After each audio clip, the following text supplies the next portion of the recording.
चलो। Hello to everyone. आज हम जो पढ़ने जा रहे हैं structure of cell wall. Structure of cell wall. Cell wall कहें हम तो सेल वॉल क्या है? कोशिका भित्ति। कोशिका भित्ति क्या है?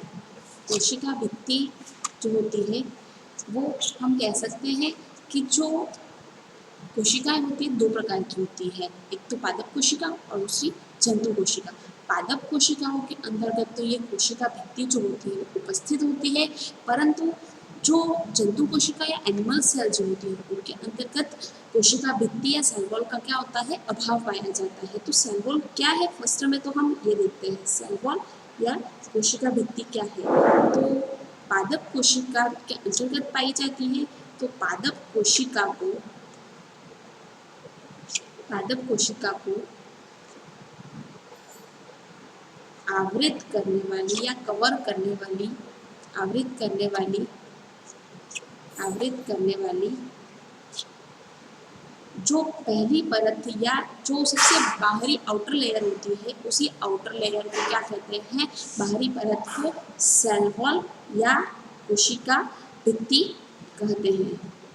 तो आई थिंक समझ में आ चुका होगा कि जो पादप कोशिका होती है, पादप कोशिका इस टाइप का स्ट्रक्चर होता है।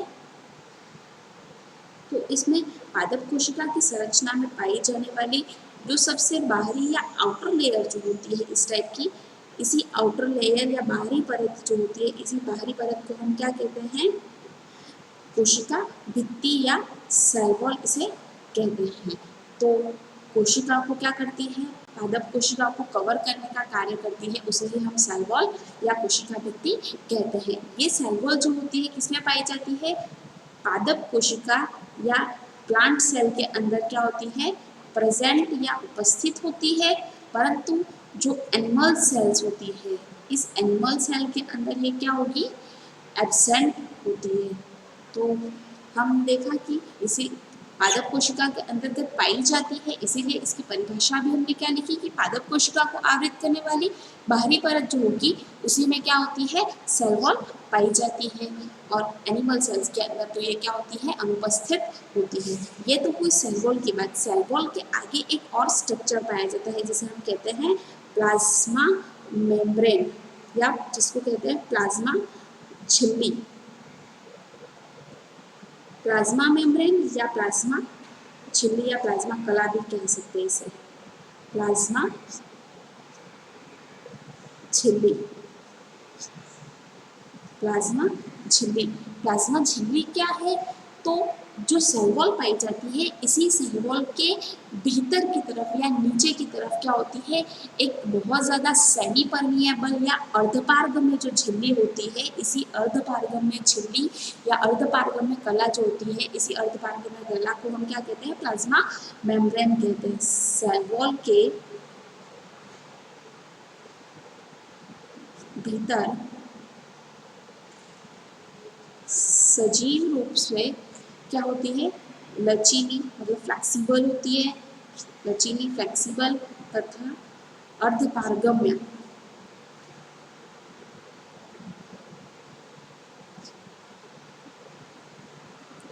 अर्धपारगम्य कला जो पाई जाती है उसे क्या कहते हैं? प्लाज्मा मेम्ब्रेन कहते हैं। तो देखा प्लाज्मा मेम्ब्रेन क्या होती है? तो ये जो सेल वॉल होती है इस सेल वॉल के भीतर की तरफ क्या होती है? बहुत ज़्यादा लचीली मतलब फ्लेक्सिबल तथा अर्धपारगम्य कला होती है। अर्धपारगम्य कला या सेमी परमिएबल मेम्ब्रेन कहे। और इसका अर्थ क्या होता है कि ये जो मेम्ब्रेन होती है कुछ सेलेक्टेड पदार्थ या चुने हुए पदार्थों को ही क्या करती है? कोशिका के अंतर्गत आने देती है, और जो अनयूजफुल मटेरियल होते हैं उनको कोशिका के बाहर ही छोड़ देती है, बाहर ही रहने देती है, उनको कोशिका के अंतर्गत प्रवेश नहीं करने देती है। इसी कारण इसको क्या कहते हैं? अर्धपारगम्य कला जो होती है, इसी अर्धपारगम्य कला को हम क्या कहेंगे? प्लाज्मा मेम्ब्रेन या प्लाज्मा झिल्ली कहते हैं। अब ये प्लाज्मा झिल्ली जो नाम था वो सबसे पहले किसके द्वारा दिया गया था? तो ये नेम किसने दिया गया था? तो नागेली व क्रैमर नाम के जो साइंटिस्ट थे, नागेली एंड क्रैमर, नागेली एंड क्रैमर नाम के जो दो साइंटिस्ट थे, इन दो साइंटिस्ट के द्वारा क्या दिया गया, इसका प्लाज्मा मेम्ब्रेन का नाम दिया गया था। अब प्लाज्मा मेम्ब्रेन की संरचना के आगे एक और संरचना एक पाई जाती है कोशिका भित्ति में, जिसका नाम है साइटोप्लाज्म या कोशिका द्रव्य, जिसको कहते हैं। साइटोप्लाज्म या कोशिका द्रव्य क्या होता है, तो साइटोप्लाज्म व कोशिका द्रव्य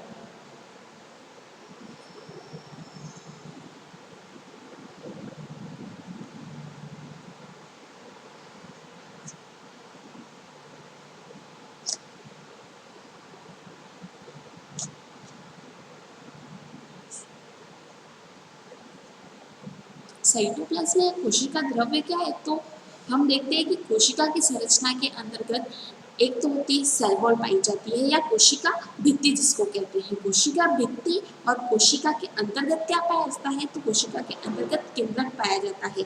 तो कोशिका भित्ति सेल वॉल जिसको कहते हैं, कोशिका भित्ति व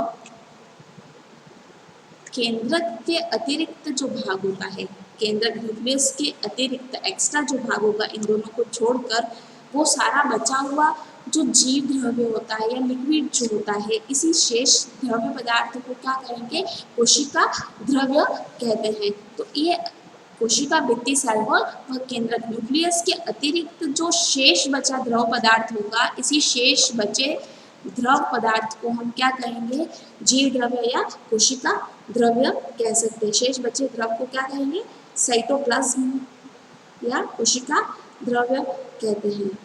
साइटोप्लाज्म क्या है, एक बार फिर डायग्राम के थ्रू हम समझ सकते हैं। ये है क्या है, प्लांट सेल्स। ये प्लांट सेल की संरचना के अंतर्गत फर्स्ट तो थी हमारी सेल वॉल, जो हमने अभी अभी इसका स्ट्रक्चर देखा, और इसके भीतर की तरफ क्या देखा स्ट्रक्चर हमने, ये प्लाज्मा मेम्ब्रेन, प्लाज्मा मेम्ब्रेन। अब इन दोनों ही संरचना के अतिरिक्त यहाँ पर एक सेंटर में क्या पाया जाता है, न्यूक्लियस पाया जाता है, केंद्रक जिसको कहते हैं। अब न्यूक्लियस, इन सेल वॉल तथा न्यूक्लियस की संरचना को छोड़ करके यहाँ पर जितना भी द्रव पदार्थ भरा होता है, इसी द्रव पदार्थ को हम क्या कहते हैं, साइटोप्लाज्म या कोशिका द्रव्य कहते हैं।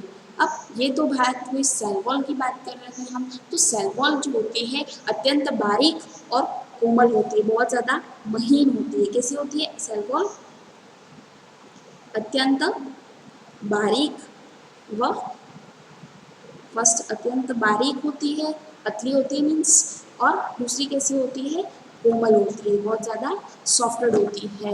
और दूसरा इसकी बात करें तो कोशिका भित्ति का जो निर्माण होता है वो कहाँ होता है, तो कोशिका भित्ति या सेल वॉल का जो निर्माण होता है वो जीव द्रव्य या साइटोप्लाज्म जो होता है, इसकी जो बाहरी सतह या आउटर लेयर जो होती है, इसी आउटर लेयर पर क्या होता है, सेल वॉल का निर्माण होता है। कोशिका भित्ति का निर्माण हम पूछे तो कहाँ कह सकते हैं, साइटोप्लाज्म के बाहर की तरफ इसका निर्माण होता है। ये हुआ साइटोप्लाज्म या कोशिका द्रव्य। अब नेक्स्ट बात करते हैं कोशिका भित्ति की क्या क्या क्वालिटीज होती है, क्या क्या प्रॉपर्टीज होती है इसकी।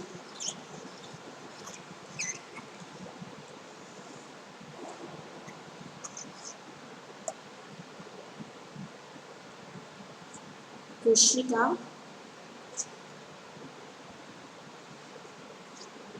भित्ति के गुण, या इंग्लिश में हम कहें तो प्रॉपर्टीज ऑफ सेल वॉल। तो फर्स्ट जो कोशिका भित्ति का गुण होता है एक महत्वपूर्ण, जिसका नाम है सुघट्यता, सुघट्यता जिसको कहते हैं इंग्लिश में प्लास्टिसिटी। प्लास्टिसिटी क्या होती है, सबसे पहले हम इसको डिटेल में समझते हैं। तो प्लास्टिसिटी या सुघट्यता क्या है, तो जो कोशिका होती है उसकी आकार व आकृति के अंदर जो स्टेबल चेंजेस होते हैं या स्थायी परिवर्तन होते हैं, इन्हीं स्थायी परिवर्तन जो हो जाते हैं इनको क्या कहते हैं, सुघटितता या प्लास्टिसिटी कहते हैं। सुघटितता या प्लास्टिसिटी क्या है, तो आकार व आकृति में स्थायी परिवर्तन, आकार व आकृति के अंतर्गत आकृति में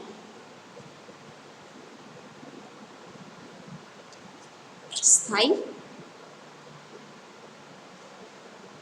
परिवर्तन क्या है, सुघट्यता या प्लास्टिसिटी क्या है, तो कोशिका की संरचना के अंतर्गत जो आकार होता है उनका या आकृति, उनका शेप और साइज जो होता है, उस शेप और साइज के अंदर जो परमानेंटली क्या हो जाते हैं, चेंजेस हो जाते हैं, उन्हीं चेंजेस को सुघट्यता या प्लास्टिसिटी कहते हैं। सेकेंड का जो क्वालिटी देखते हैं या उसकी प्रॉपर्टी देखते हैं तो क्या होती है, प्रत्यास्थता।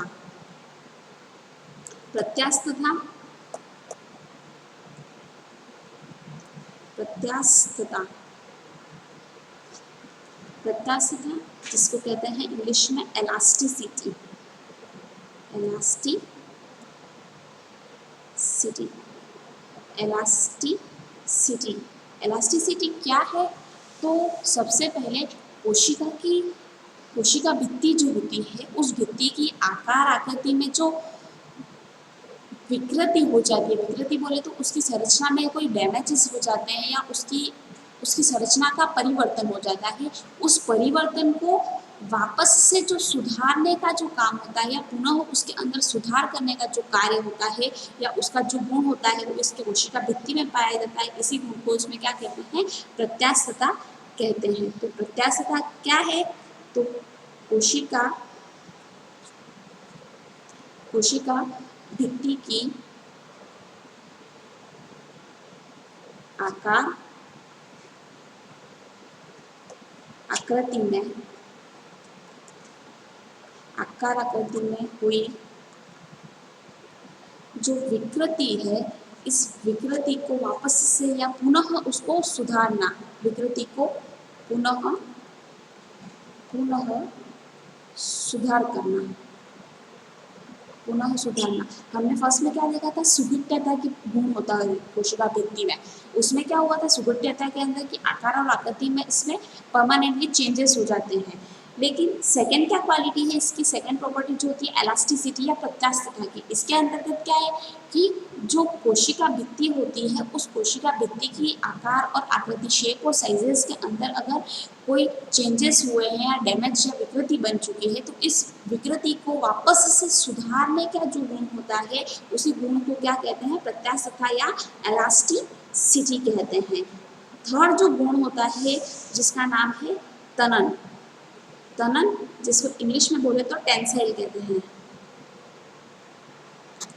टेंसाइल या तनन क्या है, तो तनन या टेंसाइल क्या होता है, तो कोशिका की सतह पर या बाह्य दाब जो होता है, आउटर प्रेशर, उस आउटर प्रेशर के अगेंस्ट कोशिका की जो दृढ़ता होती है या मजबूती जो होती है, उस मजबूती को बनाए रखने की क्षमता पाई जाती है कोशिका के अंतर्गत, उसी क्षमता को क्या कहते हैं, तनन या टेंसाइल कहते हैं। तनन या टेंसाइल क्या है, तो बाह्य दाब जो होता है, इस बाह्य दाब के प्रति कोशिका अपनी संरचना को मजबूत बनाए रखने का कार्य करती है, उसी गुण को या उसी प्रॉपर्टी को क्या कहते हैं, तनन कहते हैं।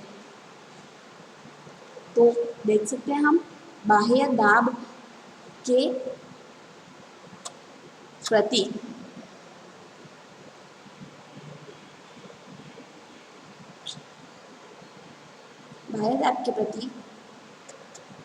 कोशिका की दृढ़ता को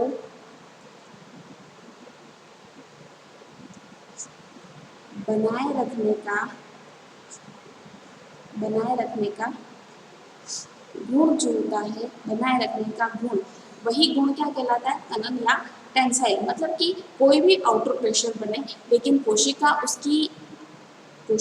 भित्ति जो होती है वो कोशिका की दृढ़ता या उसकी मजबूती को बनाए रखने की गुण रखती है, इसी गुण को क्या कहा जाता है, तनन या टेंसाइल कहा जाता है। ये तो बात हुई कोशिका भित्ति के गुण। 3 प्रकार के गुण या 3 प्रकार की प्रॉपर्टीज होती है, सुगठितता या प्लास्टिसिटी, सेकेंड प्रत्यास्थता या एलास्टिसिटी, और थर्ड जो होती है तनन या टेंसाइल होती है।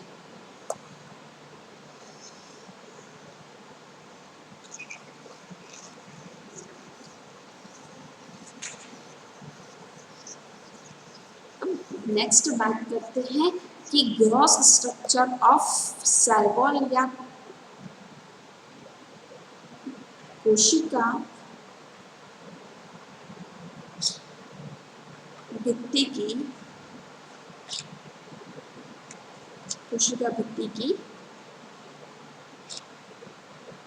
सकल संरचना। Gross structure of cell wall, gross structure of cell wall. ठीक, कोशिका भित्ति की सकल संरचना या कोशिका भित्ति की संरचना की बात करते हैं तो कोशिका भित्ति की सकल संरचना के अंतर्गत यह कोशिका भित्ति 3 भागों के अंदर विभाजित होती है। 3 भाग में विभाजित, 3 भाग में विभाजित होती है। 3 भाग इसके कौन कौन से होते हैं? तो फर्स्ट तो होती है इसके अंदर मध्य पटलिका या मिडल लेमिला होती है। दूसरा भाग होता है इसमें प्राथमिक कोशिका भित्ति या प्राइमरी सेल वॉल, और थर्ड जो भाग होता है सेकेंडरी सेल वॉल या द्वितीय कोशिका भित्ति। हम फर्स्ट कोशिका भाग की बात करते हैं। फर्स्ट भाग इसमें कौन सा होता है? तो फर्स्ट भाग इसमें होता है मध्य पटलिका,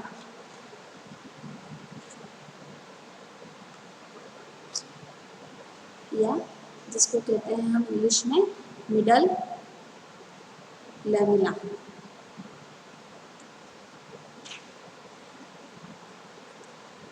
मध्य पटलिका या मिडल लेमिला क्या होती है? तो इसका जो निर्माण होता है वो निर्माण कहाँ से होता है? जो कोशिका द्रव्य होता है, इस कोशिका द्रव्य या साइटोप्लाज्म में जब डिवीजन होता है या कोशिका द्रव्य के विभाजन के द्वारा क्या बनेगा? मध्य पटलिका या मिडल लेमिला का निर्माण होता है। तो निर्माण कहाँ से हुआ इसका? तो हम इसका निर्माण लिखते हैं कोशिका द्रव्य विभाजन द्वारा, कोशिका द्रव्य के विभाजन द्वारा। हम शॉर्ट में लिख रहे हैं। फर्स्ट इसका मध्य पटलिका मिडल लेमिला का निर्माण कहाँ से हुआ? तो कोशिका द्रव्य जो होता है, इस कोशिका द्रव्य में विभाजन के द्वारा क्या बनेगा? मध्य पटलिका या मिडल लेमिला का निर्माण होता है। अब कोशिका के मध्य भाग में इसका निर्माण होता है। अब ये जो कोशिका द्रव्य विभाजन हुआ, तो ये विभाजन कहाँ हो रहा है? कोशिका के मध्य भाग में इसका निर्माण हो रहा है। मध्य भाग में निर्माण कहाँ हुआ? तो मध्य भाग में इसका निर्माण हो रहा है, मध्य भाग में निर्माण। और यह जो होती है इसका निर्माण किस टाइप से होता है? तो हम जानते हैं कि गोल्जी बॉडी होती है और कुछ भाग होते हैं एंडोप्लाज्मिक रेटिकुलम या अंतःप्रद्रव्य जालिका जो होती है। ये गोल्जी बॉडी के टुकड़े, गोल्जी बॉडी के टुकड़े प्लस दूसरे यहाँ क्या होते हैं? ER। ER क्या है? तो अंतःप्रद्रव्य जालिका या एंडोप्लाज्मिक रेटिकुलम। तो एंडोप्लाज्मिक रेटिकुलम के टुकड़े, यह दोनों मिलकर के क्या कहलाते हैं? तो ER के जो टुकड़े होते हैं, इन ER के टुकड़ों को तो हम कहते हैं फ्रेगोसोम्स कहते हैं। क्या कहेंगे? फ्रेगोसोम्स कहते हैं। अब गोल्जी बॉडी के टुकड़े प्लस ये फ्रेगोसोम्स मतलब ER के टुकड़े जो होते हैं, यह दोनों ही संरचनाएं जब मिलती है और दोनों संरचना मिलकर के किसका निर्माण करेगी? मिडल लेमिला का या मध्य पटलिका का निर्माण करेगी। मध्य पटलिका का निर्माण किन किन भागों से हुआ है? तो गोल्जी बॉडी के टुकड़े या फ्रेगोसोम्स प्लस फ्रेगोसोम्स। मतलब फ्रेगोसोम्स क्या है? तो एंडोप्लाज्मिक रेटिकुलम या अंतःप्रद्रव्य जालिका के टुकड़े दोनों मिलकर के क्या बनाती है? मध्य पटलिका बनाती है। तो मध्य पटलिका बनती है। यह इस प्रकार से होता है। फर्स्ट भाग जो होता है मध्य पटलिका या मिडल लेमिला का। और सेकेंड भाग की बात करते हैं हम कोशिका भित्ति की सकल संरचना का दूसरा भाग कौन सा है? तो इसका दूसरा भाग जो होता है इसका नाम है प्राइमरी सेल वॉल।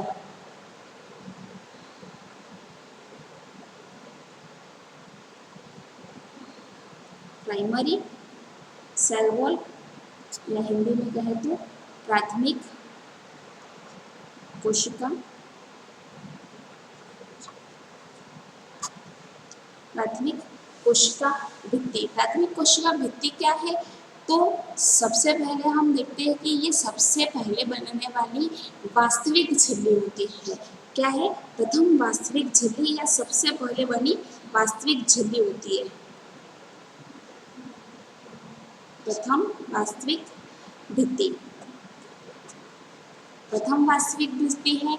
और ये जो प्राइमरी सेल वॉल या प्राथमिक कोशिका भित्ति होती है, ये किन किन पदार्थों से बनी होती है? मेनली यह जो बनी होती है, मेनली किसकी बनी होती है? मुख्यतः यह किसकी बनी होती है? सेलुलोज, सेलुलोज,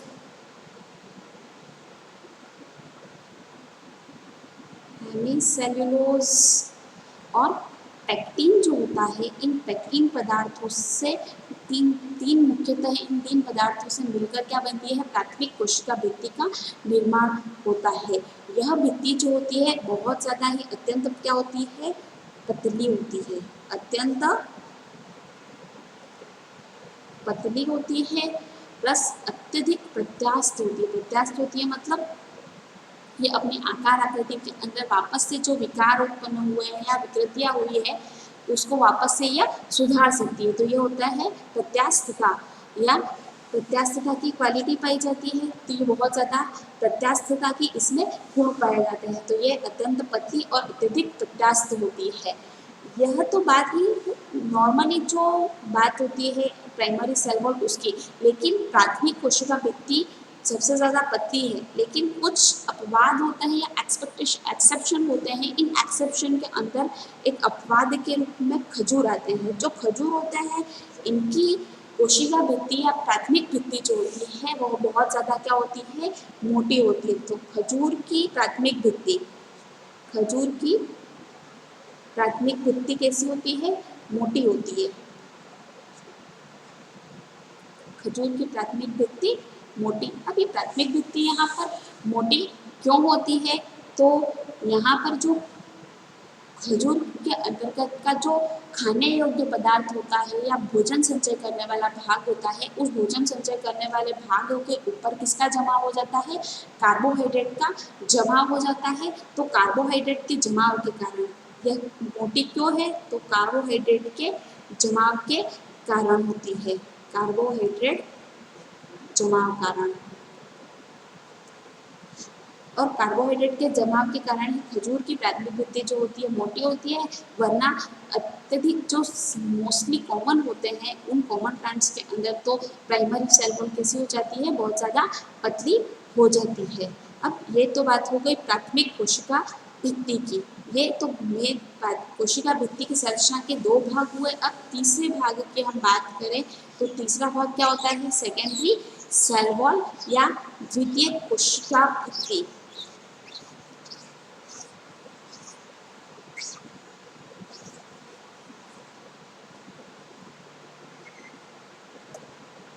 थर्ड भाग की बात करते हैं हम।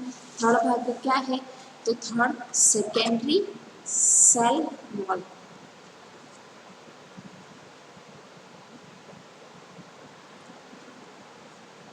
द्वितीयक कोशिका भित्ति, द्वितीयक कोशिका भित्ति या सेकेंडरी सेल वॉल।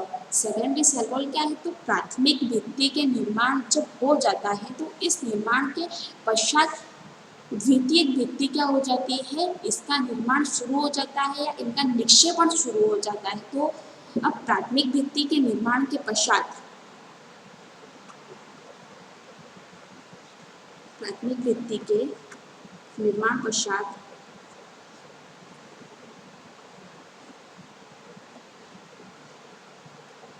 प्राथमिक भित्ति के निर्माण के पश्चात द्वितीय भित्ति का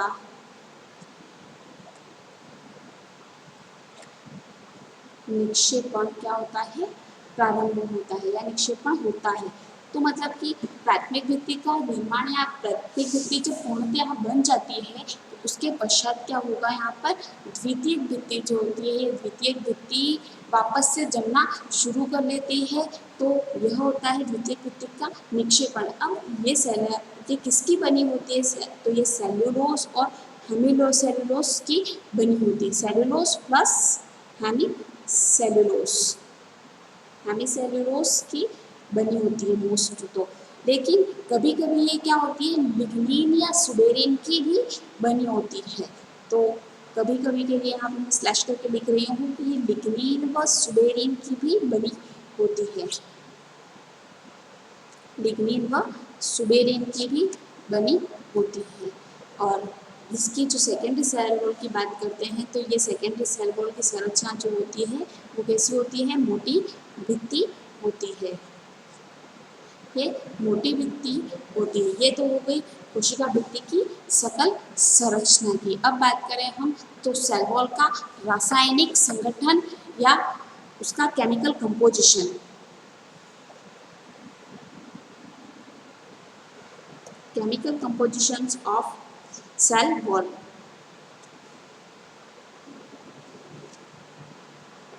Chemical composition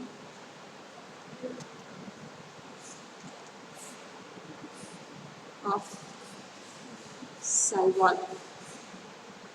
कोशिका भित्ति का रासायनिक संगठन। तो कोशिका भित्ति सबसे ज्यादा किसकी बनी होती है, तो ये किसकी बनी होती है, फर्स्ट तो सेल्यूलोज की या सेल्यूलोज की बनी होती है। और सेल्यूलोज क्या है, तो सेल्यूलोज एक टाइप का पॉलीसेकेराइड कार्बोहाइड्रेट होता है। क्या है, पॉलीसेकेराइड कार्बोहाइड्रेट होता है।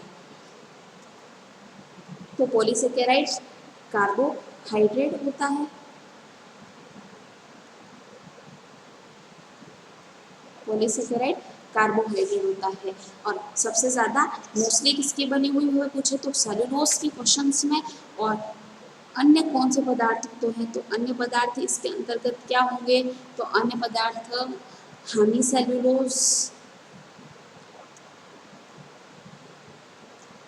हेमिसेल्यूलोज, पेक्टिन, काइटिन आदि। पेक्टिन, काइटिन, वसीय पदार्थ, खनिज पदार्थ,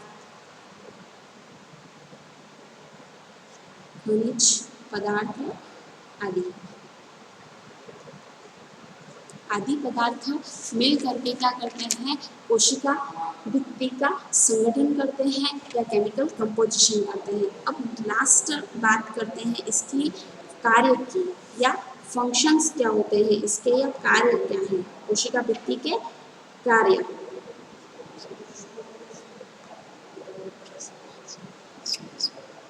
तो फंक्शंस या कार्य जो होते हैं, तो फर्स्ट कार्य क्या होता है कि कोशिका को बाह्य आघातों से या बाहर से आने वाले जितनी भी आघात होते हैं, इन बाह्य आघातों से इनकी कोशिका की रक्षा करने का काम कौन करता है, तो कोशिका भित्ति करती है। फर्स्ट बाह्य आघातों से रक्षा करना, बाह्य आघातों से सुरक्षा या रक्षा, प्रोटेक्शन करने का काम होता है।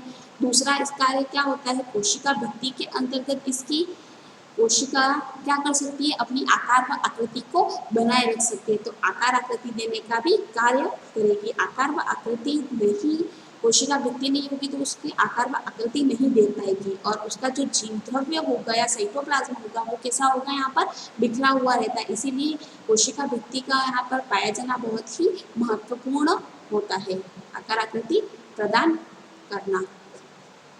तीसरा जो गुण होता है इसमें पारगम्यता का या सेमी परमेबिलिटी का। पारगम्य या परमेबिलिटी होती है, इसमें पारगम्यता होती है मतलब ये जितने भी खनिज पदार्थ होते हैं, इन खनिज पदार्थों को निर्बाध करने या इन खनिजों के प्रवाह जो हो रहा है उन प्रवाहों को निबाध करने का या उनको अंदर आने से रोकने का, और जो ज़रूरी पदार्थ होते हैं उनको अंदर आने देती है और जो अनयूजफुल होते हैं उनको बाहर ही रहने देने का काम करती है। तो इस प्रकार से आज की वीडियो लेक्चर्स में हमने देखा कि सेल वॉल का स्ट्रक्चर्स देखा। Thank you.